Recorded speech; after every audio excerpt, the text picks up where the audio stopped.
बच्चों, नित्य English lab में आपका स्वागत है। चलो चलते हैं हिंदी ज्ञान के गुरुकुल में। बच्चों, आज हम कक्षा 10 के हिंदी काव्य में सूरदास के पद नामक काव्य संग्रह के अगले पद का सुंदर प्रस्तुतिकरण करेंगे। ध्यान दें बच्चों, जब हम किसी कविता को, किसी पद को जितने भाव से पढ़ते हैं उसका उतना बढ़िया अर्थ स्पष्ट होता है। तो बच्चों, आओ हम इस पद को भाव से पढ़ते हैं और इसके अर्थ को स्पष्ट करते हैं। ध्यान दें बच्चों।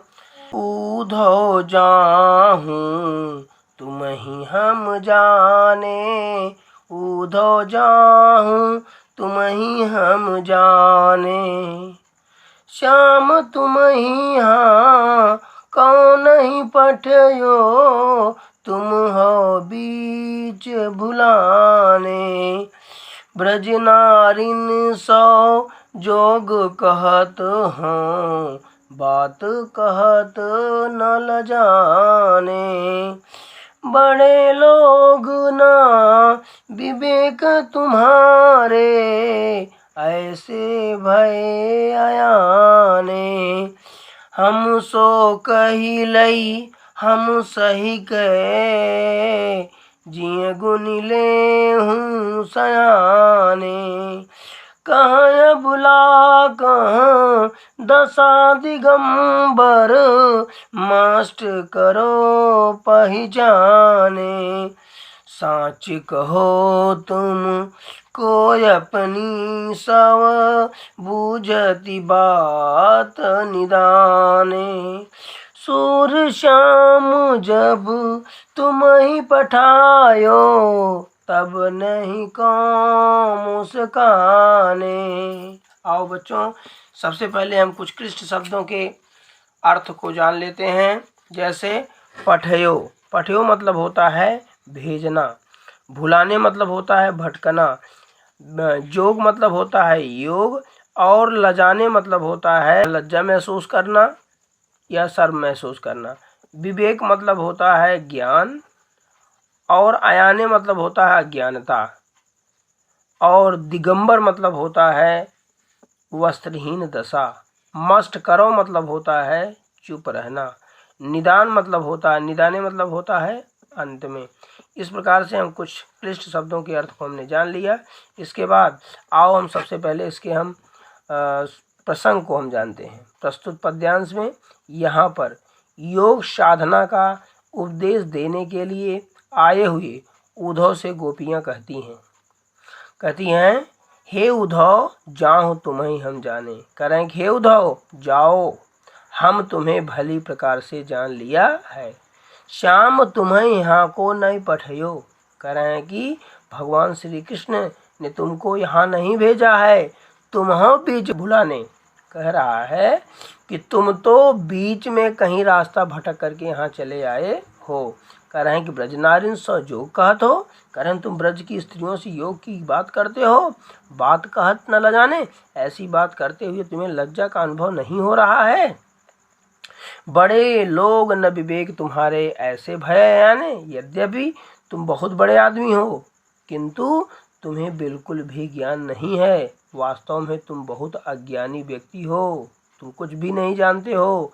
हम सो कहीं लई हम सही कहे, कह रहे हैं कि जो कुछ तुमने हमसे कहा हमने उसे सहन कर लिया, किंतु जिये गुण ले उसे आने, किंतु अब तुम अपने मन में पूरी तरीके से समझ लो, जान लो, विचार करके देख लो, कहाँ अबला कहाँ दशा दिगंबर, कहाँ पर यह अबला नारियां और यह स्त्रियां, और कहाँ यह योग की वस्त्रहीन दशा, इन दोनों में क्या संगति हो सकती है। इसलिए हे उद्धव मस्ट करो पहचाने, तुम शांत हो जाओ, चुप हो जाओ और इस बात को पूरी तरीके से समझ लो। सच कहो तुमको अपनी सौ बूझती बात निदाने, कर हैं कि मैं अंत में एक बार फिर मैं एक बार आपसे फिर पूछती हूँ, साच कहो तुमको अपनी करें कि मैं अपनी सौगंध देख करके मैं तुमसे कहती हूँ, सच कहो, सच कहो मतलब सच सच बताओ। करें सूर्य श्याम जब तुम्हें पठायो तो तब नैको मुस्काने, जब भगवान श्री कृष्ण तुम्हें यहाँ भेज रहे थे तो बताओ वह थोड़ा थोड़ा मुस्कुरा नहीं रहे थे, अर्थात वह अवश्य ही मुस्कुरा रहे थे।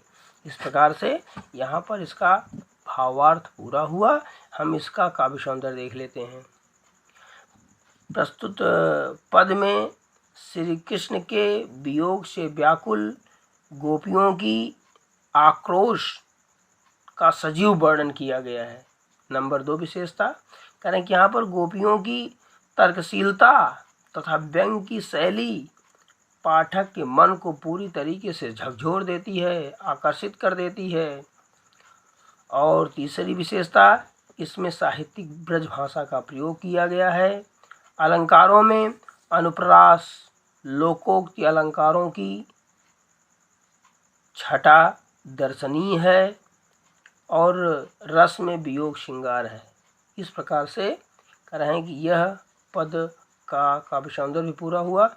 आओ हम अगले पद को भाव से पढ़ते हैं और उसके अर्थ को स्पष्ट करते हैं। ध्यान दें। निर्गुण कौन देश को बासी, निर्गुण कौन देश को बासी, मधुकर कई समझाई सौंदे, बूझती साच न हासी। को है जनक कौन है जननी, कौन नारी को दासी। को है जनक कौन है जननी, कौन नारी को दासी। कैसे बरन बेस है कैसो, किहीं रस में अभिलाषी। पुनि कियो आपनो जौर करोगे गासी, सुनत मान है रहो बावरो, सूर सबे मतिनासी। आओ बच्चों, सबसे पहले इसमें कुछ क्लिष्ट शब्दों के अर्थ को समझ लेते हैं। मधुकर मतलब होता है भ्रमर या उद्धव, और इसमें निर्गुण शब्द का निर्गुण है। और बासी मतलब होता है रहने वाला, आश्रय वाला व्यक्ति। कह रहे हैं कि बूझत मतलब होता है समझना, बरन मतलब होता है रंग, अभिलाषी मतलब होता है चाहने वाला, गासी मतलब होता है झूठ। उसके बाद मति मतलब होता है बुद्धि, मति मतलब होता है बुद्धि। नासी मतलब होता है नष्ट होना। इस प्रकार से इसमें कुछ ऐसे शब्द हैं जिसके हमने अर्थ को हमने स्पष्ट किया। अब प्रस्तुत पद में आओ हम सबसे पहले इसके प्रसंग को समझ लेते हैं।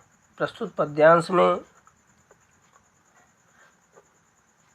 निर्गुण ब्रह्म का उपदेश देने आए हुए उद्धव से गोपियाँ पूछती हैं और कहती हैं, क्या कहती हैं?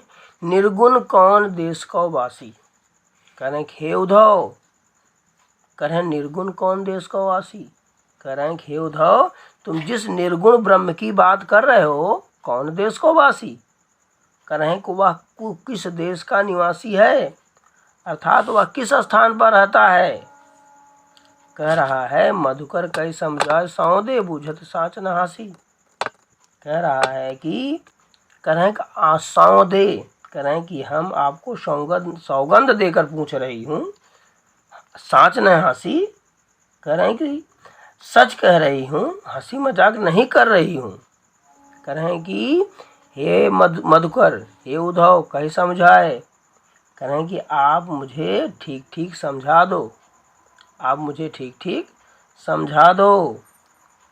कह रहे हैं कि कौन है जनक, कौन है जननी, कौन नारी को दासी। कह रहे हैं कौन है जनक, कह रहे हैं तुम्हारे निर्गुण ब्रह्म का पिता कौन है और उसकी माता कौन है और उसकी नारी अर्थात उसकी पत्नी कौन है और वह उसकी दासी कौन सी है, कैसो बरन है, कह रहे हैं उसका कैसी वेशभूषा है, कह रहे हैं उसका कैसा भेष है, उसका कैसा रंग है, कहीं रसमय अभिलाषी, और बताओ वह किस रस का अभिलाषी है या किस रस का उपभोग करने वाला है। कह रहे हैं कि हे उद्धव, कह रहा है कि जोरे करोगे घासी, कह रहे हैं कि यदि तुम मुझसे झूठी बात कहोगे, रे कहोगे घासी, कह रहे हैं कि उद्धव यदि तुम मुझसे झूठी बात करोगे तो पाओगे पुण्य कियो आपने। कह रहे हैं तुम जैसा करोगे तुम्हें वैसा ही फल प्राप्त होगा, अगर बुरा करोगे तो आपको बुरा फल प्राप्त होगा और उसको आप स्वयं ही पाओगे। कह रहे सुनत मौन है रहो बावरो सूर सबे मतिनासी। कह सूरदास जी कहते हैं गोपियों की इस तरह की बात को सुन करके उद्धव बावरो मतलब मूर्खों के समान चुप हो गए तथा ऐसी लग रहे उस समय ऐसा लग रहा था कि जैसे कि उनकी समस्त बुद्धि जैसे नष्ट हो गई हो। इस प्रकार से इस पद का अर्थ स्पष्ट होता है। ध्यान दें, एक बार हम फिर से देखते हैं निर्गुण कौन देश को वासी। कारण हे उद्धव कह रहा है कि जिस निर्गुण ब्रह्म की तुम बात कर रहे हो, कारण वह कुछ किस देश का निवासी है। मधुकर कई समझाओ सौदे बूझत सास ने हंसी। कह रहे हैं कि हम तुम्हें सौगंध देकर पूछ रही हूँ, हंसी मजाक नहीं कर रही हूँ, इसलिए मुझे इस बात को सही सही बता दो, समझा दो। कौन है जनक, कौन है जननी, कौन नारी को दासी। कह रहे हैं कि कह रहे तुम्हारे निर्गुण ब्रह्म का पिता कौन है, उसकी माता कौन है और उसकी नारी कौन है, उसकी पत्नी कौन है, कौन है दासी और उसकी दासी कौन है। इस बात को मुझे पूर्ण तरीके से बता दो, समझा दो। कह रहा है उसकी कैसी वेशभूषा है और उसका कैसा रंग है, वह किस रस का भोग करने वाला है, पाओगे पुनकियो आमनो जोरे करोगे घासी। करें हे उद्धव यदि तुम मुझसे झूठी बात कहोगे तो पाओगे पुनकियो पाओने। करें तुम जैसा करोगे उसे उसका तुम्हें वैसा ही फल प्राप्त होगा, अगर बुरा करोगे तो आपको बुरा फल प्राप्त होगा। सुनत मौन है रहो बावरे सूर सबे मतिनासी। सूरदास जी कहते हैं गोपियों की इस बात को सुनकर उद्धव जो है मूर्खों के समान चुप हो गए। ऐसा लग रहा था जैसे उनकी सारी बुद्धि ही भ्रष्ट हो गई हो, नष्ट हो गई हो। इस प्रकार से इसका अर्थ समझा दिया गया, आपको बता दिया गया। इसका काव्य सौंदर्य देख लो। काव्य सौंदर्य की पहली विशेषता है इसमें गोपियों ने बड़े तर्कपूर्ण ढंग से निर्गुण ब्रह्म का खंडन किया है और संकेत दिया है कि सगुण की आराधना ही श्रेष्ठ है।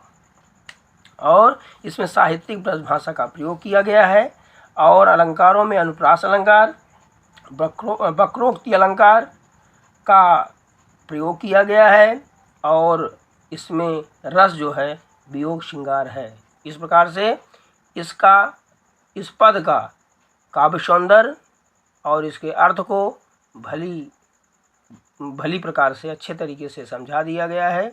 अगर यह वीडियो आपको समझ में आया हो, अच्छा लगा हो तो आप इसे ज़्यादा से ज़्यादा शेयर करें और सब्सक्राइब करें।